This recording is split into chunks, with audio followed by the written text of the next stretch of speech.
Hello class, this is Mrs. Gregory. This is for Algebra 1B. I am about to go over your lesson practice 59, which is on page 386, and I will do problems A through E for you. Again, I can't stress enough that I need you to do these on your own, and then you can watch me, and I'm going to give you my answers and hopefully talk through some of the solutions. So let's go ahead and get started. There's only 5 problems, A through E, and let me go ahead and put these here in case some of you are lacking a book and don't know where yours is.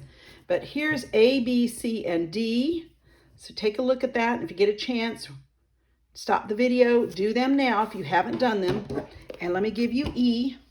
All right, and here's E up here. All right, look at that. You might want to make a picture of that. Okay. All right, let's get started. All right, we are now working again with finding solutions to linear equations, and this time we're using substitution as our method. Okay, so one of the things that we want to do is we get to learn how to solve. When we go to solve, first thing we do is we set it up so that we solve for one of the variables in one of the equations and then substitute it right into the second equation. So let's go ahead and see how that's done. Some of my problems, it did take the whole page. Hopefully you guys didn't take as much work as mine did. But here's the first one. Let me see if I've got that in the right place. These things took up most of my work. So let me go ahead and move the book so I have a little bit more room here. Okay. And let's see, that's a good spot right there. All right. So we're solving by substitution. I always like to write the original equations. I encourage you all to write the original equations, all right? And the first thing I'm going to do, firstly, I'm going to tell you is we need to solve for one of the variables. And it just so happens both of these are solved for y.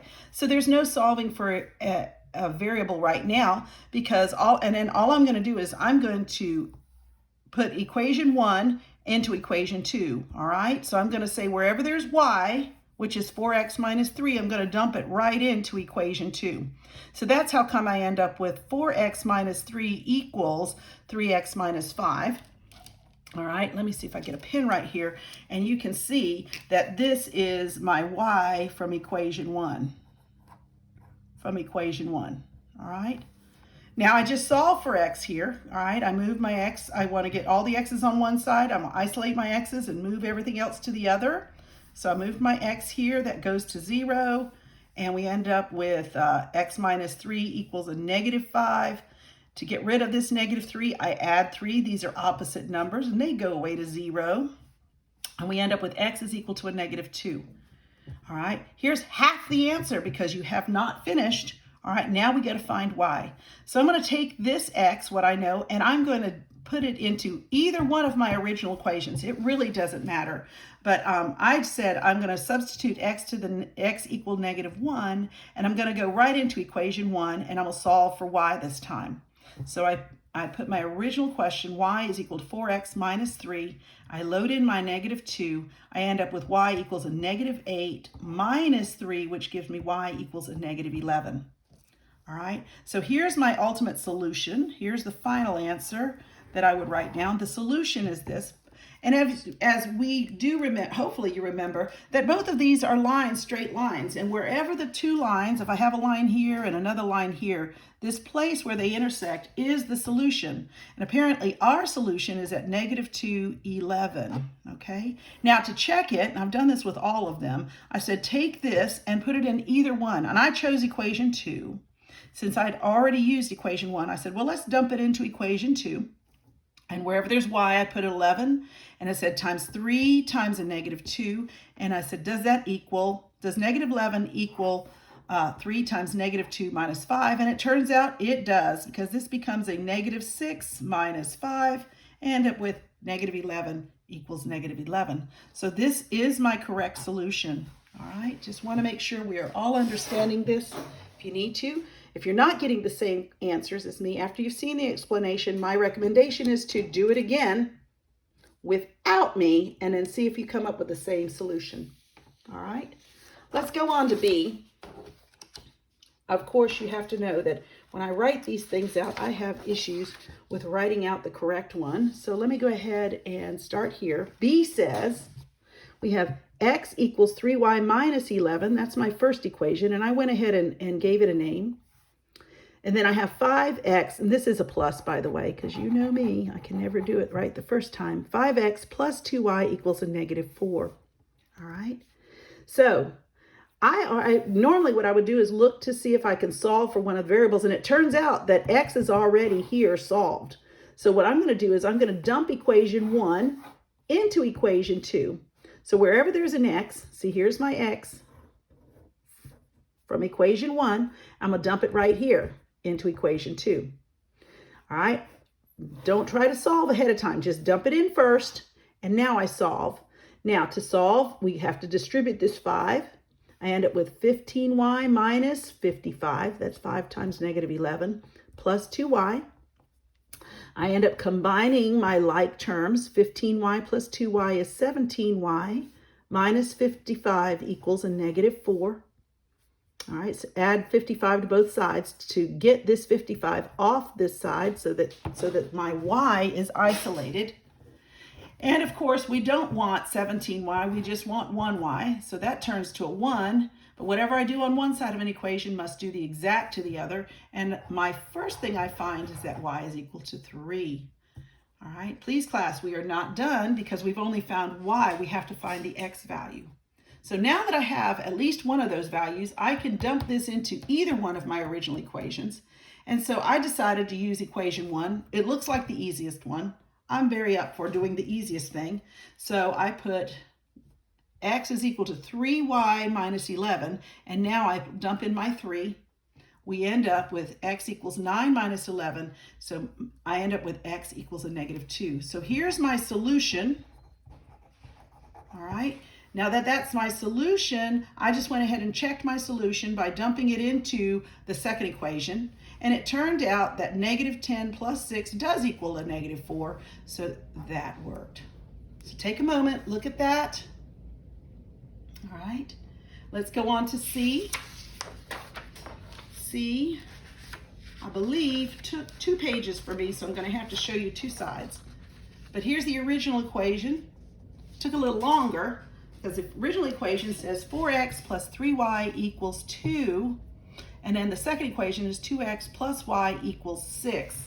Now, in this case, neither one of them are solved for one of the variables, so the first thing I do is I am going to determine which one is the easiest thing to solve for, and of course, this y here is the easiest, so I take equation 2 and I'm solving for y. So now I have a new, once I've solved for y, I've moved 2x to both sides. Y is equal to a negative 2x plus 6. So now I have a new equation 2. All right, so now that I have that, I'm going to substitute my equation 2 into my equation 1. So I got to have this part, so it's into equation 1, which is 4x plus 3y. All right, so it's 4x plus 3y, but wherever there's y, I'm going to put this in here. This is my y now. All right, that's the y from my equation 2, and I'm dumping it into equation 1. Be very careful that I don't dump this back into equation 2. It will not work that way. Okay, you have to put it in the second equation. All right, so be very careful, which is why I do this labeling each one of my equations. All right, so the first thing I got to do is first load it in. And now I'm going to distribute the 3 because I got to get this out from inside the parentheses. And this ends up being 4x minus 6x plus 18 equals 2. All right, I can combine my like terms right here, which would be a negative 2x plus 18 equals 2. Get rid of the 18, move it to the other side, or at least take it off this side. So whatever I do on one side must do the exact same thing to the other. I end up with a negative 2x equals a negative 16. And so just to find x, I don't want negative 2x. I divide by negative 2, I end up with a 1 on this side. 1x is equal to a positive 8. All right, that's half the problem so far. Haven't finished. Seems like I have because I've used the whole page.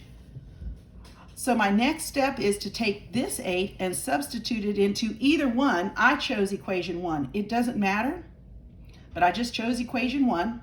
So it's 4 times x, 4 times 8 plus 3y equals 2. And I'm going to solve, I should have wrote this down, for y. Of course, this took me a little longer because as I went through, I said 32 plus 3y equals 2. I have to subtract 32 so that I can isolate the y. And here's the second part of that. And I continued on the second page, and I end up with 3y is equal to a negative 30. Divide both sides by 3 so that this becomes a 1. Y is equal to a negative 10. All right, so my solution is 8, negative 10, 8, negative 10. This is my solution in coordinate form as an xy coordinate. And then I checked it. I checked it into equation 2, and I ended up with 2 times 8 plus a negative 10 equals 6. Is that true? Worked it out, and it did work out. So I was very fortunate. All right, that did work out. Hopefully you got the same answer. If not, go back. Check for little errors. It's very easy to make simple errors. Watch your negative signs. It's the biggest thing. All right, D's the next one. And it's even uglier. Oh my goodness. It took me, I think, 2 to 3 pages, I can't remember, to get this one. So here's D, the original equation. Hopefully if I wrote everything correctly. And notice I said it was ugly just from looking at it. I hadn't even started and it looked ugly. So I went ahead and wrote the original equation. 4x plus 3y equals 19. And the second equation is 7x minus 6y is equal to a negative 23. So I had to choose, and there was nothing that was easy to choose.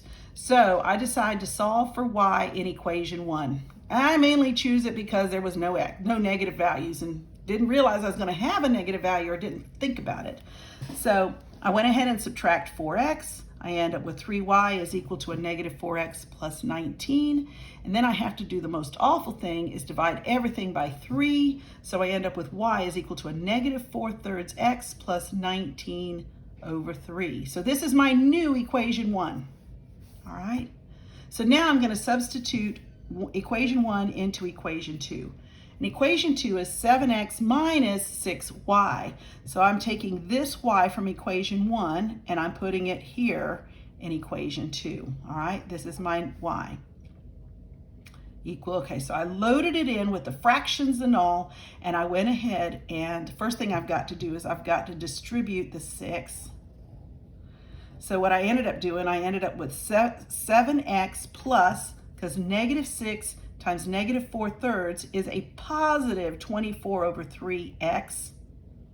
All right, and then negative 6 times a positive 19 over 3. 6 times 19 is 114 divided by 3 equals a negative 23. I know it's awful looking, but this actually became a whole number, and 114 over 3 is actually 38. So it actually didn't do so bad because everything turned into whole numbers. So I ended up with 7x plus 8x minus 38 is equal to a negative 23. I'm going to combine my like terms. That's the only two that are alike. So I end up with 15x minus 38 equals 23, negative 23. And I solve for x. Add 38 to both sides. I end up with 15x is equal to 15. Divide both sides by 15. I end up with the first part, x is equal to 1. Okay. Now, the second part says, okay, now that I've got that x equals 1, now I'm going to substitute x equals 1 into either one of my original equations. It doesn't matter. I happen to choose equation 1, and I went to the original equation 1. All right, so I threw the 1 in here. 4 times x plus 3y equals 19. And mainly I chose it because there's no negatives there. All right, so I subtract 4 on both sides. I end up with 3y equals 15. Divide both sides by 3 because that turns that into a 1. I end up with y equals 5. So here's my solution, 1, 5. All right, and then to be sure, just because I went ahead and threw that solution into my original equation. I chose equation 2. I know it's the ugly one, but I just went ahead and threw it in. 7 times 1 minus 6 times 5. Does that actually equal a negative 23? I end up with 7 minus 30, which became a negative 23. So yes. So this is a good solution. All right. I have one more problem.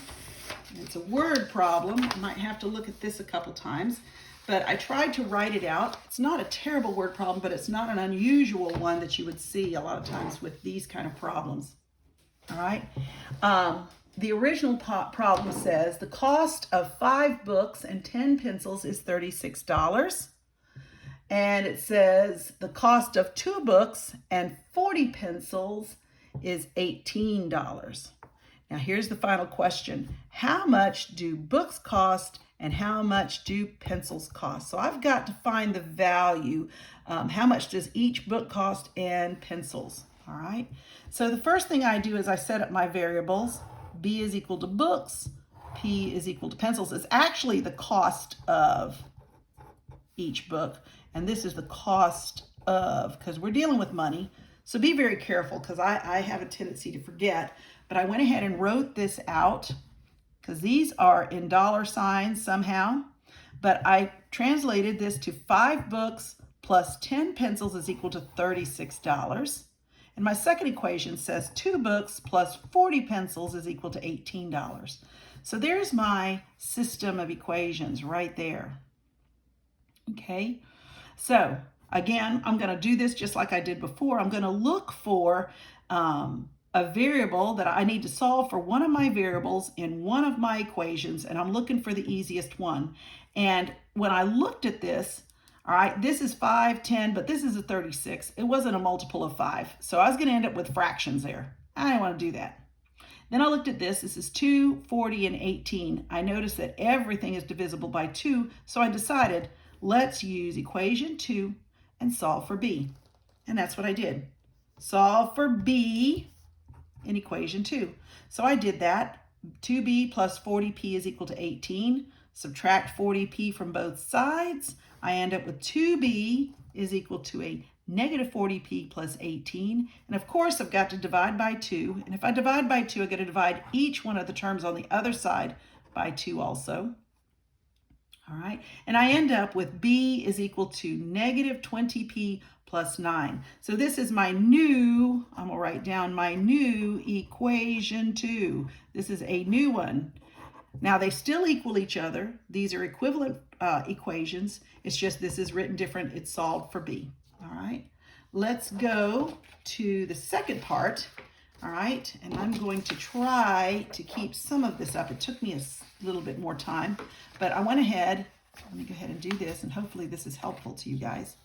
Now I have a new equation 2, which says b is equal to a negative 20p plus 9. I had to switch to purple because my blue pen was starting to die on me. And so what I did here was this is my new equation 2, and I'm going to substitute my new equation 2 into my original equation 1, which said 5 books plus 10 pencils is equal to $36. Now, I took the dollar sign off. I could have left it, but I just didn't want to deal with all the dollar signs. So I threw this b, right, into here. So this is my b from equation 2, and I loaded into my b in equation 1. All right. Of course, I've got to distribute this 5. And when I distribute the 5, I end up with a negative 100p plus 45 plus 10p equals 36. Then I combine like terms. By the way, I'm simplifying this side.